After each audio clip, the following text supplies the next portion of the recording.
We roll on here with Dr. Ben Talei, one of the top one-hand facial plastic surgeons in the world. Specializes in facial rejuvenation. He'll get into mine in a minute here. But also a friend. Dr. Ben, it is so great to see you. Thank you. My man just flew in from Paris and came right in here. You Straight look across. fantastic. Thank you. You Straight look across rejuvenated. The street. Yeah. We were Botoxing on the plane. Sam He is said he carries Botox in his purse, just like, hey, how you doing, sweetie? Come here, nice to meet you. How you doing? It's like a little party favor for people. I texted Ben not long ago, and I said, Jesus, there's so many facelifts going on out there. It's all the rage right now. You must be so busy. And then I said, would you come in here and talk with me about the hits and the misses, the ups and the downs, and the pros and the cons, and the what the hell is that, and the wow, does she look good? And he said, absolutely. So here we are. Where should we? What is the key, first of all, Ben, to like a good facelift as opposed to a gnarly one? Well, surgery or not noticing surgery was done where you want to look just like you aged better than everyone for no given reason. Okay. Now, in the past, this wasn't the case. It was all about altering people and having this artistic eye, looking at someone's face and not thinking, where did it come from? More thinking, how do I just lift it? How do I lift? How do I lift? And when you don't care about the anatomy, when you don't care about where it came from, you just lift in whatever direction you want. And there's 1,000 papers on angles of lift or shape of the eyebrow or arc of the eyebrow because these surgeons who are so intelligent don't understand 101, basic anatomy. And now what's happening is we're going back and saying we can do this more naturally. And you don't have to make people look like foxes, cats, aliens, because we were in this era. They're still doing it in Turkey and Iran where you have animalization, alienization. Wow. Making them look, remember like the cat lady that we mentioned? Jocelyn Wildenstein. Now she did it on purpose. It was because of that ex-husband, like Cats or something, initiated this. That was his kink. That was his kink, exactly. And she was down with it.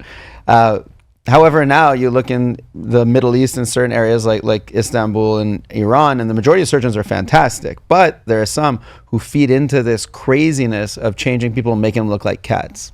I would say the ego of the surgeon is the biggest thing you have to watch out for, because they're like, look at me, I'm going to create a masterpiece, and people are not objects, and they're not sculptures, and they're not paintings, they're people, and they should look like people. No, this is what I tell every patient. I say, if you walk into the office and your doctor looks like they're dysmorphic or like they're an animal or whatever, I go, you run out of that office right away. Because they're going to make you look like them. And the number one reason for dysmorphic appearance, is not the patient.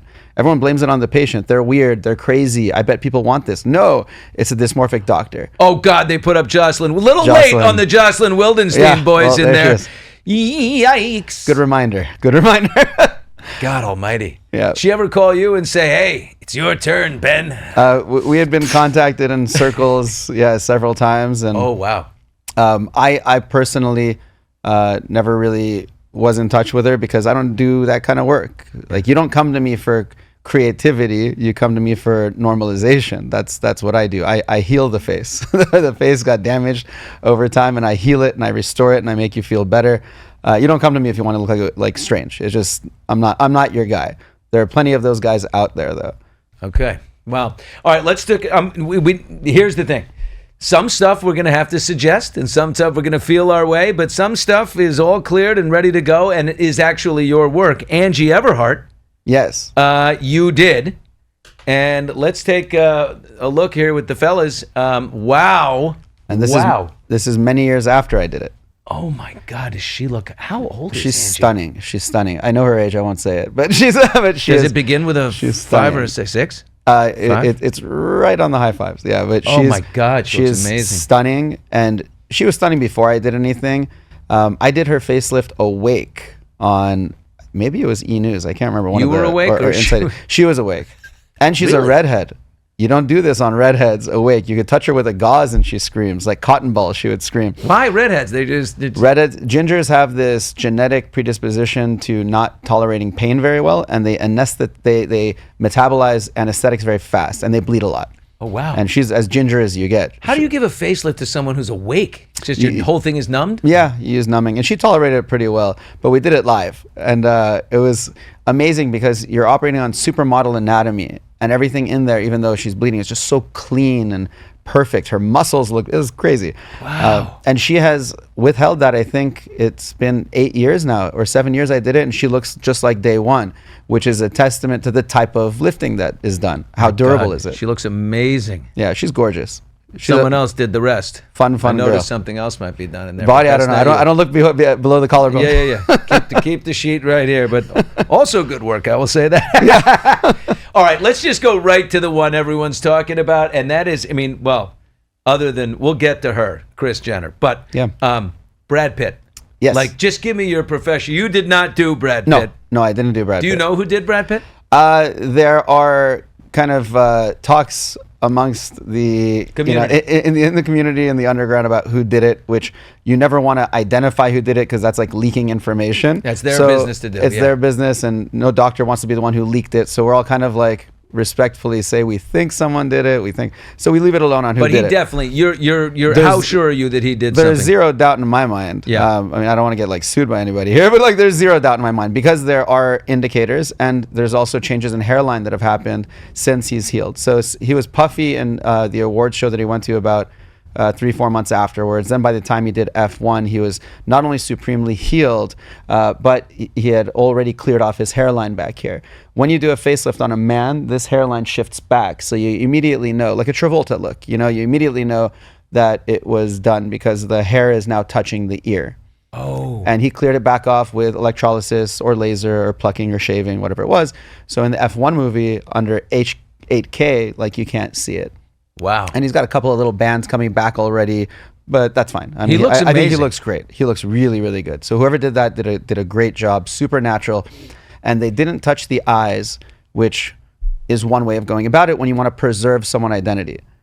Now you send someone to me, I'll touch the eyes. What do you mean you don't touch the eyes? You don't pull anything near there? There's a level you have to, well, one is, let's say you're Brad Pitt. You're going to want to preserve your character, and it's super important to you. You don't want it to change at all. So you ask the surgeon in most cases, don't touch my eyes. Don't touch my brows. I'm scared about that. I trust you to clean up the neck, though. Go ahead. And I think that's what he did. In my situation, if I have an actor, and I've done my few favorite actors in the history of the world, I completely do the eyes and the brow, and you'll never know that. You know them, and you'll never know that I did them. Not even possible. So for most actors, if they're wondering, should I touch my eyes and I'm a character actor, I tell them don't. Unless you're coming to me, I will do it safely, and I promise you I'll do it safely. Where no one will know, you look like the younger version of you. Woo! We are talking to elite facial plastic surgeon, Dr. Ben Talei. Self-proclaimed. Elite. I'm saying it for you, my friend. Denise Richards, she just recently finished. Let's take a look before. This is Denise Richards right here. Yeah, the whole thing she just looks old. I mean, too old for how old she is. And there's what's going on in this photo. So this is, I'm pretty sure this is during the lip injections. Charlie Sheen documentary.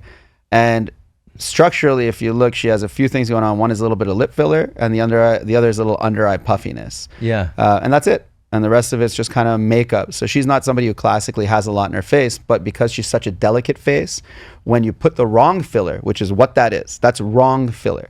When you put the wrong one or too much, it makes the mouth look a little sausagey, heavy, and downturned. Yes, that's a downturn. That's what she's got. And the under eyes retain water, and it makes the whole face look puffy. So now she looks puffy only from a few drops of filler. You think she has a ton of filler in there, but there's no way.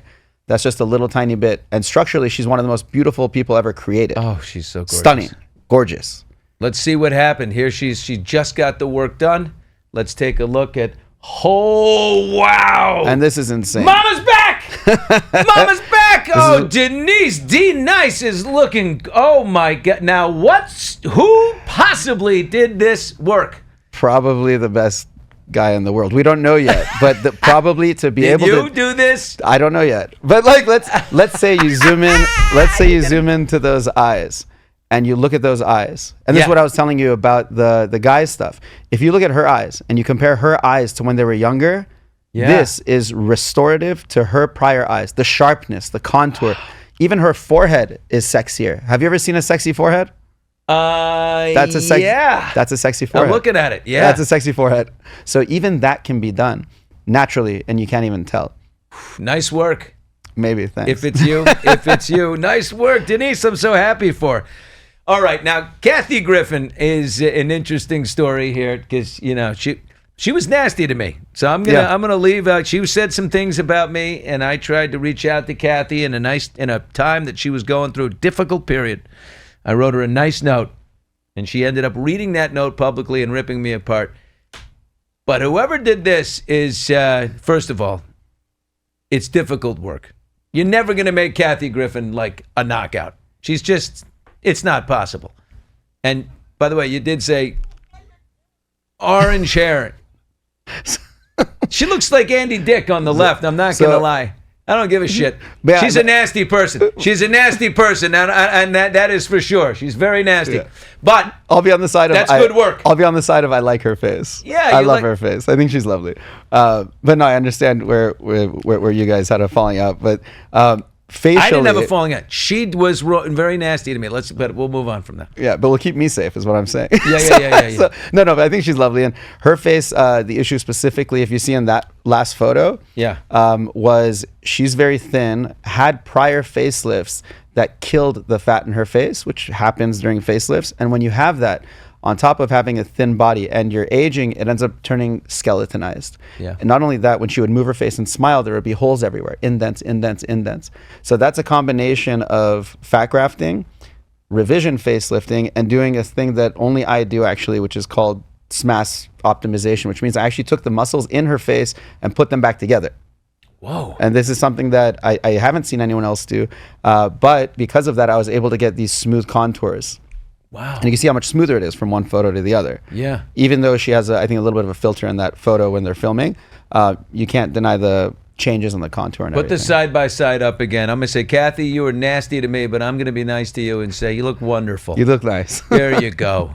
You look lovely. Good for you. Call me, girl. Hey. No. She looks good. All right, let's go. Now, listen, Sia used to walk around with like a cloak on her face. She was hidden. She had like a bag over her head, and now, hey, she's out there showing the world her beautiful face. Yeah, she was covered for years. Yes, this one I did, and it went public. Actually, I didn't expect it during an awards show. Where they were giving me an award, and she showed up to surprise me and give me the presentation, comes on stage, shows everyone her before and after on stage on her phone, and says, I just can't say enough. You want a facelift? Go to Talei. You want a facelift? Go to Talei. It was like promoting me on stage. And she's so beautiful, so lovely. So I was incredibly happy for her. Now, in LA, she knows she's kind of like Kris Jenner. Like they're in the center of social life for everybody. Yeah. Everyone circles around them. So she's sent me so many people because she's so happy with it. Now she shows her face. That's wonderful. Oh, you know what? And now she's happy. Like she's puts you in a better mood when you look good. Yeah, incredible person. Kris Jenner. Let's talk about Kris Jenner for a second.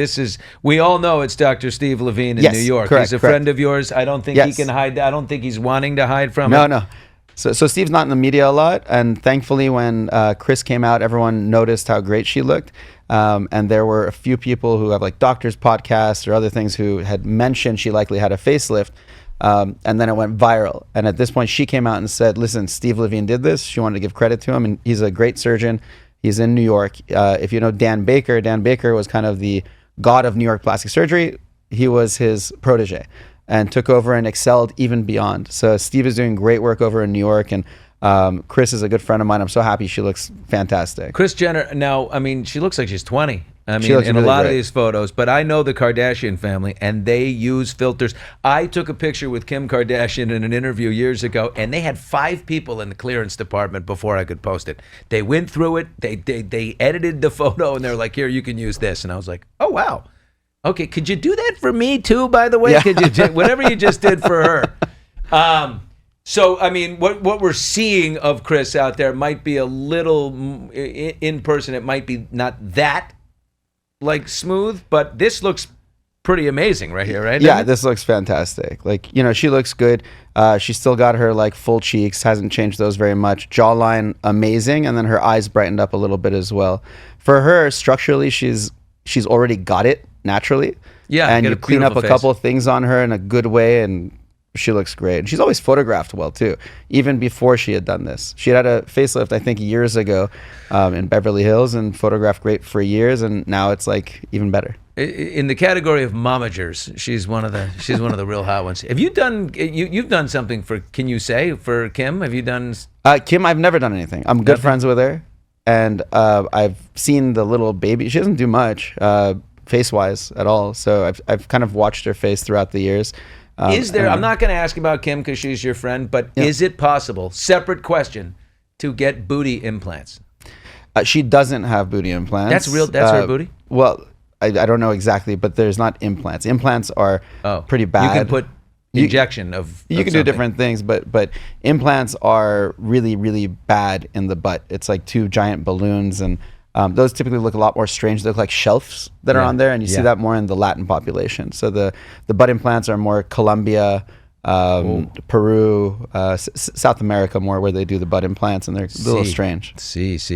Yeah, I immediately actually I was you about can to rest go a on drink on some of those butts. No, that's how they are. You could literally put a shelf. your pina colada on the butt shelf. I was about to go out with this newscaster, and from one of those countries, I won't say because I don't want to narrow it down, but I went out with her, and gorgeous. But then I like put my hand on her waist, and there was like a shelf there. And immediately I looked at her and I'm like, we're done. We're done. Can't do this. No, I'm a plastic surgeon, but I need natural. Angles. I need natural. Yeah. I with you. Let's get back into the dudes. I mean, the most classically handsome, movie actor, Kevin Costner, a single man running around, 70 years old now, dating all kinds of hot women. Yeah. Did he have work done? I mean, to me, it looks like it. I'm a fan of the show. I think Yellowstone is just an incredible show. So I was watching it pretty closely. And funny enough, we see this photo I think it was between season 3 and 4, because he died in 5, I think. 5 was the one he's gone. So between season 3 and 4, I remember looking at season 2 and 3 thinking, please let this guy come to me. Please let this guy come to me, because he had done nothing on his face. And I like virgins, like not sexually, just in surgery. Yeah. I love virgins. Virgin face is what I mean. And he had this virgin face. And I was like praying, I go, please, there's a few, like Sandra Bullock or somebody where I'm like praying they come to me. She hasn't, because I just said that. So I'm like, I pray they would come to me. And he was one of them. And then this, so funny that we see it, you see 2 bulges over here in the neck, which are his submandibular glands, and then kind of missing area in the middle, and then tightness inferior, but then lines on the side. So this is kind of a classic indicator of surgery. Of a facelift, neck lift, and certainly if you turn them to the side, you'll see little, scars and things like that. That happens when somebody cuts out tissue in the midline, but doesn't address the glands on the side, or they shouldn't have addressed any of it and just tightened it. So it's not a desired outcome. That's an undesirable outcome. I like a light little winch, just a little tight. I know you're looking at my face here. It's going to be time soon. I mean, listen, I'm a tired old guy. I'll wait till we're done. And by the way, I'm gonna look amazing. Sly Stallone's done he's had more facelifts than Billy Crystal, I think. I don't know, but Clooney and Stallone. Okay, let's do these guys together. Sure. Keep this photo up here. Clooney and Stallone. Clooney looks good there on the left. Clooney looks fantastic. Looks great. That's before his facelift. That's before facelift. Yeah, that would be before. You see his contours around his tragus. His neck, the way it's folding, is very natural. If he had those folds from a facelift, they'd have a little more pull on them. So this is him. I think I love his face like that. Since that time, I've seen him in the news, and I've noticed a few things. You think he's done some things? To me, it looks like it. It looks like he's lost weight too, which makes it look worse. So now that you have a lot of weight loss going on, and it could, they have the Ozempics and this and that, but a lot of people are losing weight. Bradley Cooper looks like he lost weight. All these guys, they end up looking kind of gaunt and unhealthy. Yeah. And even if they haven't had surgery, it looks like they've had surgery because they look waxy and gaunt because it looks unhealthy. So if you're going to do a GLP-1, then get a facelift too. Yeah, right? Well, you have to add fat to it or something. But certainly, his lift wasn't as great, I'd say, as like Brad Pitt's. Yeah, Brad's fantastic. The coup de grace. Here's the question. Tom Cruise is the mystery man. I always look at him and I'm like, he must have had something. He's 60. But I don't know. There's no documentation of it. Some people say no. What do you think? To me, it doesn't look like he's done a facelift or eyes or brows, but his neck is holding up incredibly well. So it's not impossible that he did something minimal, super minimal in the neck. Not to the level of the face and neck lift, but something super minimal is possible. Otherwise, I think he's just a genetic anomaly. I mean, Brad was too. They're both genetically, pretty big advantages. My guess at this point is either he did something super minimal in the neck, or he just hasn't done anything that looks great. Dr. Ben Talei is with us. He is, I'm telling you, he's one of the tops. Facial plastic surgeons, facial rejuvenation. Give us the Denise Richards photo one more time. The after of Denise Richards, because I think when Denise is asked the question, she is going to say, it was done by Dr. Ben Talei. And I just want to say, if she says that, take a look at that. That's really well done, sir. I think she's the hottest. There's nobody hotter than that. Thank God you did, because exactly, oh my God, she's so hot. You have to have a hot Denise. This is so good for her. She's so hot.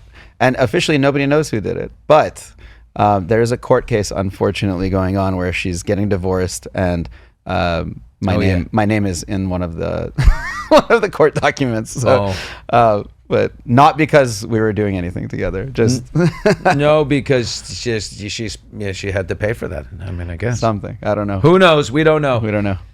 The final question I have, Dr. Ben Talei with us, and is an important one, and that is, I'm asking for a friend. Yes. Okay. Is the penis extension, is that a safe thing? Just a friend. Is this, when it's safe? You see that guy right there? So the reason you're asking, there's tales amongst Billy Bush's friends that he had too many reductions in order to start walking normally.